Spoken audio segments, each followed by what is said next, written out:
We'll guide you through how to fix and stop Chrome opening new tabs. If you find this useful, then consider subscribing and liking the video. Here we are in Google Chrome. So it can get really annoying that when you go and click on perhaps a search result, a new tab goes and opens up, or perhaps it's when you click on something else, because then you end up with loads of open tabs. So we're going to guide you through how you can go about fixing this and stopping it. Make sure it is full guide, and then you'll go and know, because otherwise you end up with loads of open tabs and you may just want to go and use one, and it goes and says your Chrome for getting too congested.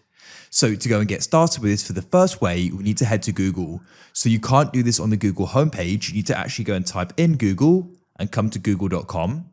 Then what you want to do is go down to the bottom right and you can go and find settings and click there in the footer and press search settings.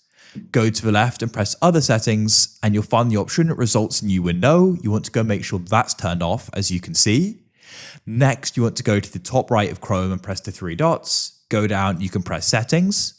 Go over to the left and go down and find the option for reset settings. And what's worth doing is performing a reset. There may be something in Chrome which is causing this, so you can press that there. Then you can press restore settings to their original defaults. Then you can press reset settings to confirm the decision. Read this through, and when you're ready, you can press reset settings, and hopefully doing this will go and solve the problem.